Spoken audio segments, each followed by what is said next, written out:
it's an uncomfortable truth, but I like to inject into this conversation that children are more at risk of harm by people who know them and by people that they know and love and trust than they are from strangers.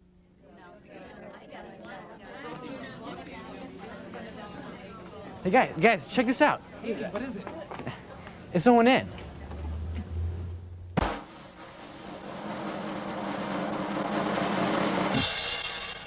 Next, I've got Joe, Littlejohn, Matt. Thank you for your time and consideration. To the issue involving the Franz Anderson purchase, I wholeheartedly say no.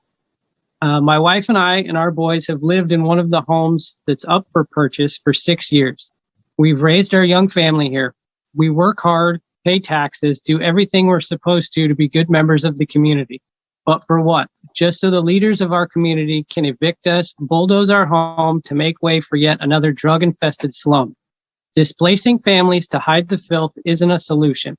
There's vacant land elsewhere to build a pay-for-nothing RV park without uprooting families. There are 2 other homes with families on this property that will be displaced as well. Our newest neighbors, also a younger small family, recently purchased their home to raise their family.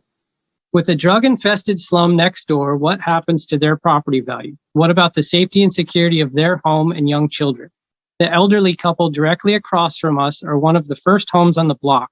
What's to happen to them faced with 3 fronts of faceless criminals who prey on the weak? Also impacted is the brand new apartments as well as the trailer park, both of which are full of children and potential targets of theft and vandalism. Our neighborhood is already surrounded by camps behind Fatso's Tavern and along I-5 at the fuel station that are expanding in population and filth every day. I thank you for your time, and we ask, please don't take our home to create a hub for homelessness. Thank you for your time. Just for like a bit of perspective, I know it's always really shocking to hear that's something that a managed site is coming to an area that hasn't had that in the past, and especially people are concerned about children's safety, as we all should be concerned about children in our community. And I just like to, it's an uncomfortable truth, but I like to inject into this conversation that children are more at risk of harm by people who know them and by people that they know and love and trust than they are from strangers. So I just want to keep that in mind.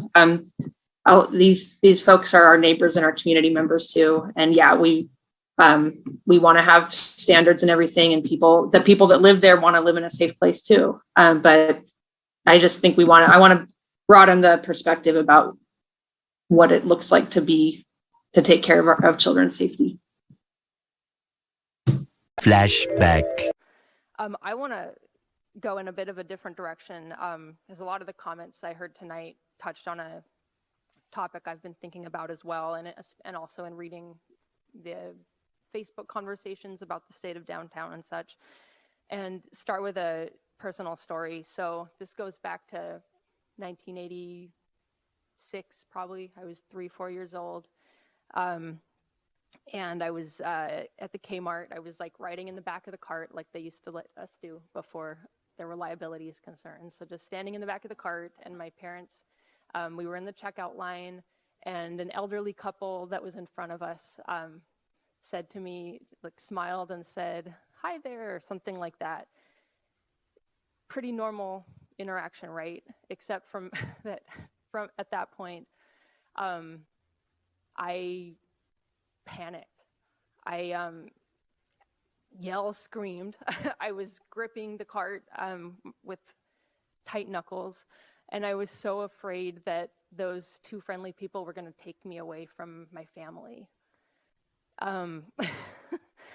Maybe an unusual response, and maybe some of that is just my own personal nervous system, but some of that is also social conditioning, because my parents, and I love them to death, but they were very into the stranger danger thing. And I was always running through scenarios of like what to do if this happened, what to do if a stranger says hello even. And I share that story because it's not just my story. I think increasingly we're recognizing that it is our story. We are a nation of anxiety. And because that was such an impactful story in my my development, I've spent a lot of time thinking about the experience of fear and anxiety and noticing when it surfaces in communities and in myself, and wondering about who benefits from that kind of fear. You know, just backing up, I mean, they've surveyed college students, and from 2008 to 2017, the number of students with diagnosable anxiety more than doubled, just over 10 years. That's actually been shown generation upon generation, the last 50, 60 years. We're increasingly fearful, even though crime is going down. Another study in the New England, a researching student followed the habits of children and how far they were allowed to walk in their neighborhood and what they were allowed to do unsupervised, and then went and back to that same neighborhood with a lot of those children grown up and followed what their children were allowed to do. And the fear is so much stronger, and it's really hard to explain because in that community, like so many, violent crime has gone down. And that's not to discount when scary things do happen. It's just something that I notice and something that I wonder who benefits from this over fear. And I think certainly Amazon benefits over small businesses. The fact that a lot of us are afraid to go and take care of business in our own communities. I think politicians benefit off of divisive language a lot of times. And ultimately, who loses is all of us. It's hard for me to explain to myself why some people in this community can walk through the same downtown and have just such very different perceptions of what's going on. And I don't have an answer for that. We heard from a couple older women speakers who said they go downtown and feel fine all the time. I know I feel safe downtown generally. But that's obviously not universal. So I'm just putting that out. It's not an answer. It's really more of a question. I do believe the solutions to these problems are going to be found in having the courage to get close to them and to be able to hear the people that are most directly impacted by homelessness, by addiction. We can't be coming up with solutions without getting close enough to understand. And I think we have an opportunity here in Olympia to do it differently. And it starts and it ends with these kinds of conversations and hearing each other out. So once again, thank you. And I'm so proud to be a member of this community and to be a representative on council. End of flashback. That's all I have for you today. If you do have any questions or comments about this, please put them below. If you like this video and would like to see more like it, please subscribe. And as always, have a nice day.